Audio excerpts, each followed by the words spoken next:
الحمد للہ وحدہ والصلاة والسلام علی من لا نبی بعدہ اما بعد فاعوذ باللہ من الشیطان الرجیم بسم اللہ الرحمن الرحیم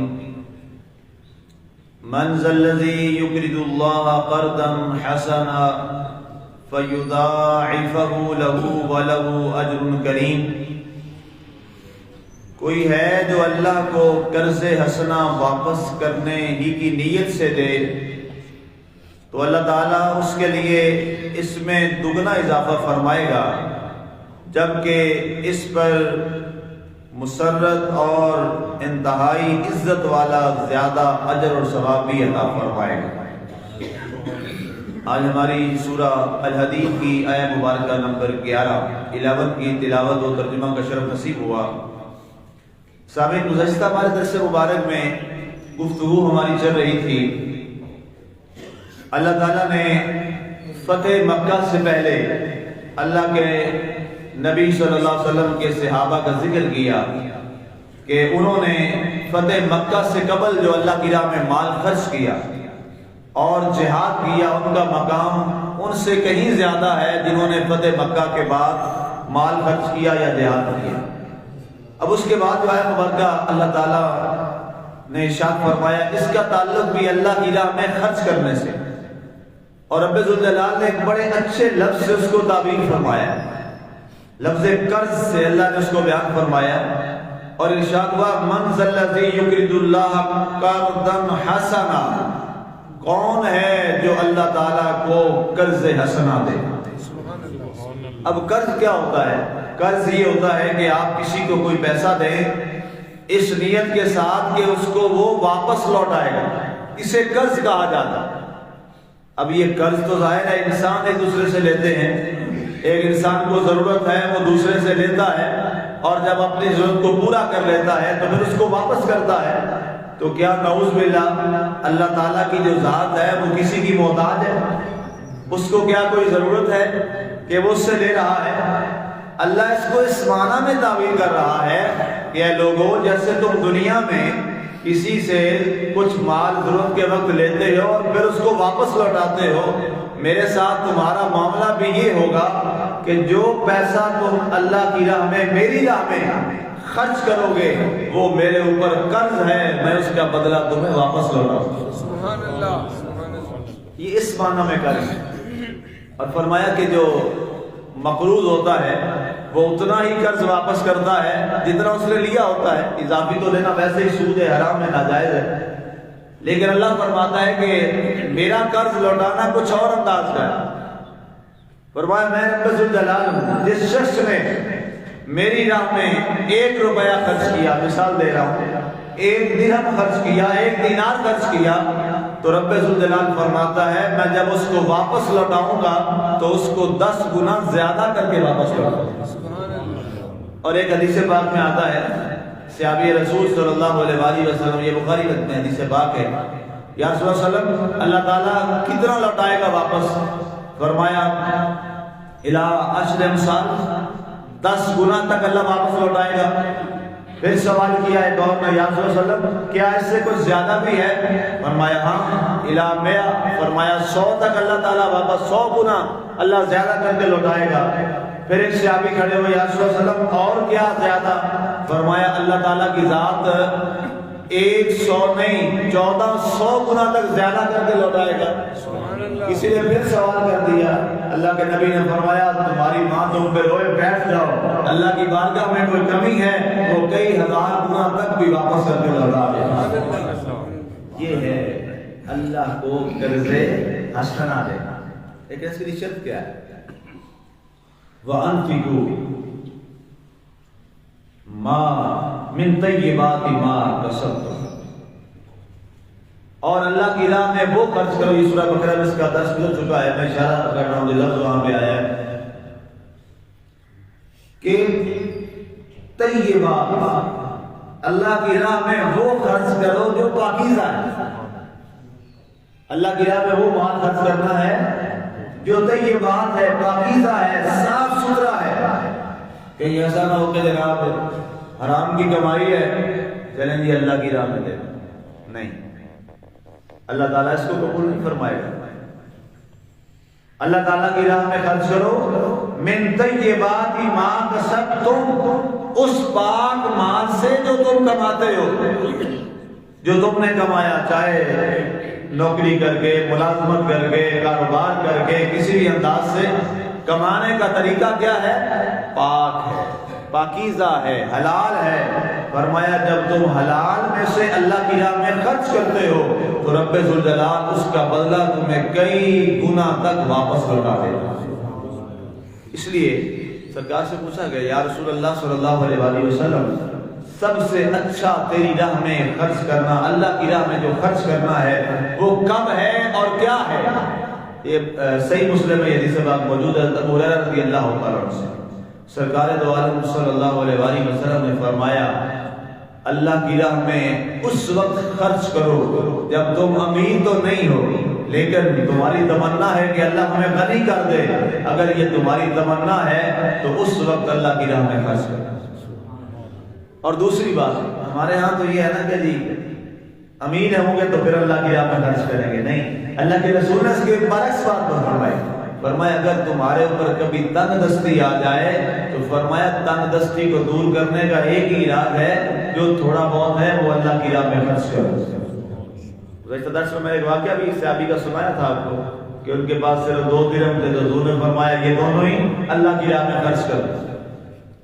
اس کے بعد ایک حدیث پاک میں اللہ کے رسول صلی اللہ علیہ وسلم نے جو طیبات کی بات میں نے کی نا کہ اللہ تعالیٰ کے نبی صلی اللہ علیہ وسلم نے فرمایا اور اللہ قرآن میں بھی فرماتا ہے سورہ بقرہ میں کہ پاک حلال کرو، اس کی وجہ کیا ہے؟ حضرت سیدنا ابو ہریرہ کی حدیث پاک ہے، صحیح مسلم شریف میں حدیث پاک موجود ہے، ان اللہ طیب ولا یحب الا الطیب، وفی روایت ہے ویحب الطیب، حدیث کے الفاظ مختلف ہیں۔ اللہ کے رسول صلی اللہ علیہ وسلم نے فرمایا اللہ بھی پاک ہے اور تم سے پاک چیز کو ہی پسند فرماتا ہے۔ یہ قرض کس کو دینا ہے؟ اللہ کو دینا ہے، اللہ کی راہ میں مال خرچ کرنا ہے۔ تو فرمایا ان اللہ طیب ولا یحب الا الطیب، اللہ تعالیٰ بھی پاک ہے اور پاک کو ہی پسند فرماتا ہے۔ فرمایا جیسے رب تعالیٰ کی ذات پاک اور صاف ہے، پاکیزہ ہے، ہر عیب سے، کمی سے، نقص سے، ہر قسم کی کسی بھی برائی اور نقص سے نعوذ باللہ وہ ذات پاک ہے، اس پر کوئی ایسی چیز نہیں ہے۔ تو فرمایا پاک کی بارگاہ میں پھر جو پیش کیا جائے وہ بھی تو پاک ہونا چاہیے، اس کی بارگاہ میں جو دیا جائے وہ بھی تو پاک ہونا چاہیے۔ ایسا نہ ہو کہ حرام اور ناجائز کی اور سود کی کمائی ہو اور جناب کسی جگہ کوئی مدرسہ بن رہا ہو، مسجد ہو، کوئی اسپتال بن رہا ہو، کوئی فلاحی کام ہو رہا ہو تو یا کوئی غریب آدمی ہے اس کی چلے جی مدد کر دیتے ہیں، کوئی نہیں، یہ نہیں اللہ کے ہاں وہ دینا ہے من طیبات ما کسبتم، جو تمہارا سب سے پاک اور صاف مال۔ اور دوسرا اللہ قرآن میں فرماتا ہے سورہ بقرہ میں اللہ تعالیٰ ارشاد فرماتا ہے کہ اے لوگوں اللہ تعالیٰ کو کمزور اور ناپاک اور غیر پسندیدہ مال مت دو، اپنے لیے اچھا رکھ لیتے ہو اور رب کے لیے جو کم ہے وہ خرچ کرتے ہو۔ فرمایا نہیں، قرآن کیا فرماتا ہے لن تنالوا البر حتى تنفقوا مما تحبون، چوتھا پارہ یہاں سے شروع ہو رہا ہے۔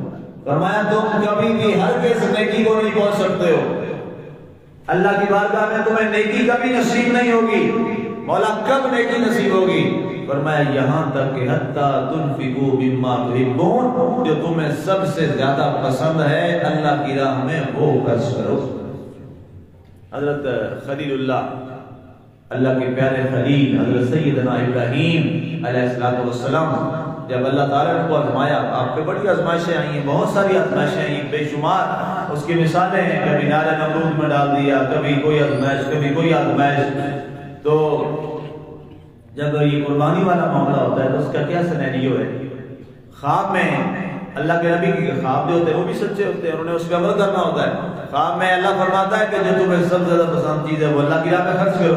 جتنی جانور تھے جناب، بھیڑ بکریاں، وہ ذبح کر دی، پھر خواب آیا نہیں گائے ذبح کر دی، اس کے علاوہ جی پھر خواب آیا اور مال خرچ کر دیا، جانور اللہ کی صلاح میں سارا کچھ ہی قربان کر دیا۔ اللہ نے فرمایا نہیں اے پیارے ابراہیم، جو تمہیں سب سے زیادہ پسند ہے نا میری بارگاہ میں، اس کی قربانی کرو۔ آپ نے فرمایا میں تو سب سے زیادہ محبت اپنے لخت جگر حضرت اسماعیل علیہ السلام سے کرتا ہوں۔ اللہ نے فرمایا تو پھر ہمارا وعدہ ہے جو سب سے زیادہ پسند ہے اس کو قربان کر میری راہ میں۔ پھر اس خلیل نے کیا محبت کو سچ کر کے نہیں دکھایا، اپنے اس 9 سالہ بیٹے کو جو جناب بڑھیپے کی عمر میں اللہ نے عطا کیا، بڑھیپے کی عمر میں یہ اللہ نے لخت جگر عطا فرمایا، اس کو تیار کر کے 9 سال کا بچہ ہے اور بوڑھے شخص کو اللہ نے بڑھیپے میں دیا ہے، کتنی محبت ہوگی آپ اندازہ کریں، کتنی محبت ہوگی۔ لے کے چل پڑے اور شیطان نے بہکایا، لیکن آپ نے ہر دفعہ لا حول ولا قوت پڑھا اور اپنے رب کی بارگاہ میں اپنے لخت جگر کو لٹا دیا۔ اور ابراہیم علیہ السلام نے یہ بات واضح رہے، حضرت ابراہیم علیہ السلام نے چھری اپنے بیٹے کی گردن پہ ہی چلائی تھی، یہ بات واضح ہے، آپ نے چھری اپنے بیٹے کی گردن پہ ہی چلائی تھی۔ یہ رب کا معاملہ ہے کہ رب نے پھر اسماعیل علیہ السلام کو وہاں سے محفوظ کر دیا۔ کیا قرآن فرماتا ہے؟ قد صدقت الرؤیا، اے میرے خلیل تو نے وفا کا حق ادا کیا، تو نے اپنے خواب کو سچ کر دکھایا، سبحان اللہ، سچ کر دکھایا۔ اور اس نے اب اندازہ کیجیے بیٹے کی گردن پہ چھری چلانا، یہ سوچنا بھی مشکل ہے، یہ سوچنا بھی مشکل ہے، چلانا تو بڑی دور کی بات ہے۔ اور پھر بیٹا، یہ تو نافرمان بیٹا ہوگا جی، اس کے بارے میں بھی یہ بات سوچنا باپ گوارا نہیں کر سکتا، اور دے جائے کہ بیٹا اسماعیل علیہ السلام جیسا، جس بیٹے جیسا فرما بردار بیٹا شاید کوئی پیدا ہو، اتنا عظیم بیٹا اس قوم میں نہیں ہے، جس کی آداب فرزندی کا یہ عالم ہے کہ انہوں نے کہا تھا یا ابت افعل، قرآن کہتا ہے یا ابت افعل ما تؤمر ستجدنی انشاءاللہ من الصابرین۔ جب ابراہیم علیہ السلام نے فرمایا نا کہ میں نے دیکھا انی ارا فی المنام ان اذبح فانظر ماذا ترى، قرآن خود فرماتا ہے کہ اے بیٹے میں نے دیکھا ہے تجھے ذبح کر رہا ہوں، بتا تیری رضا کیا ہے، تیرا ارادہ کیا ہے۔ آپ نے عرض کی اے میرے ابا جان، آپ کو رب نے جو فرمایا ہے آپ کر گزریں، اپنے لخت جگر کو صابرین میں شمائیں۔ اور پھر اس کا آپ نے جو دعویٰ کیا وہ کر کے دکھا، لیٹ گئے اسماعیل علیہ السلام، خود لیٹے اور خود ہی اپنا گلا پیش کیا۔ یہ پھر وفاؤں کے تقاضے پھر مالک ایسے ہی پورا کرتا ہے، اپنے پہلے نہیں چلے اللہ یہ کرتا کہ لے کے چل پڑا ہے، فرمایا ٹھیک ہے ابراہیم تیری بات پوری ہوگی، نہیں اینڈ تک لٹایا ہے، لٹانے کے بعد چھری بھی چلوائی ہے، کہاں تک جاتا ہے۔ یہ اللہ سے دوستی ہے کوئی آسان کام تھوڑا ہے، مقام خلیلیت کوئی چھوٹا مقام ہے، چھری تک چلوائی، جب چھری چل گئی تو پھر اللہ تعالیٰ نے اس کا بدلہ، قرآن فرماتا ہے وَفَدَيْنَاهُ بِذِبْحٍ عَظِيمٍ، ہم نے اس کے بدلے میں بڑی قربانی کے ساتھ اس کا فدیہ دے دیا۔ تو یہاں قرآن میں اللہ فرماتا ہے منزل علی، وہ بھی کیا تھا، وہ بھی ایک قرض دیا تھا اپنے بیٹے کی صورت میں، اور پھر اس کا اجر اللہ تعالیٰ کتنا دے گا اس کے پر حساب ہی کوئی نہیں ہے۔ قیامت تک کے لیے سنت ابراہیم چل رہی ہے کہ نہیں چل رہی؟ یہ اس قرض کا ریٹرن ہے، یہ قرض کا واپس لوٹایا جا رہا ہے۔ کون ہے جو اللہ کو قرض دے، قرض حسنہ دے، فَيُضَاعِفَهُ لَهُ، اللہ اس کو دگنا کئی گنا کر کے دے گا۔ اور آخری ایک حدیث اچانک میرے ذہن میں حضور صلی اللہ علیہ وسلم نے فرمایا یاد رکھو اللہ کی راہ میں خرچ کرنے سے مال کبھی کم نہیں ہوتا۔ یہ عقیدہ بنا لیں، یہ سوچ ذہن میں بٹھا لیں، اللہ کی راہ میں خرچ کرنے سے مال کبھی کم نہیں ہوتا۔ ڈرے ہوئے شاید اللہ کی راہ میں دیں گے نا تو شاید غریب ہو جائیں گے، فقیر ہو جائیں گے اور مال کم ہو جائے گا، نہیں، یہ اللہ کے رسول نے گارنٹی دی ہے، میں نے گارنٹی دے رہا۔ اللہ کے رسول صلی اللہ علیہ وسلم جن کی زبان سے نکلا ہوا ہر حرف آسمان و سورج سے بھی زیادہ روشن اور سچ ہے۔ آپ نے فرمایا اے میرے صحابہ یاد رکھو، اے میری امت یاد رکھو، صدقہ دینے سے، اللہ کی راہ میں خرچ کرنے سے، خیرات کرنے سے مال کبھی کم نہیں ہوتا، بلکہ رب اس کو اور بڑھا دیتا ہے۔ اس لیے اپنے دلوں میں یہ سوچ پیدا کرو، اپنے مزاجوں میں سوچ پیدا کرو کہ اللہ کی راہ میں جتنا جو حسب توفیق ہے وہ اس کی راہ میں خرچ کرو۔ آگے فرمایا گیا وَلَهُ أَجْرٌ كَرِيمٌ، اور ایسے شخص کے لیے جو اللہ کی راہ میں خرچ کرتا ہے اللہ نے اس کے لیے بڑی عزت والا اجر تیار کر دیا۔ وہ عزت والا اجر کہاں نصیب ہوگا؟ اس بارگاہ میں جب ایک نیکی کو انسان ترسے گا اللہ نے اس کا اجر عظیم اور عزت والا اجر عطا کر رکھا ہے۔ اللہ تعالیٰ نے جو ہمیں دیا ہے اپنی بارگاہ سے، ہمارا اپنا تو ہے کچھ نہیں، ہم میں سے کسی کا کوئی اپنا کچھ نہیں، سب کس کا ہے؟ اللہ کا دیا ہوا ہے۔ اللہ کے دیے ہوئے میں سے ہمیں اللہ کی راہ میں خرچ کرنے کی وہ توفیق عطا فرمائے، آمین۔ وعلینا الا البلاغ۔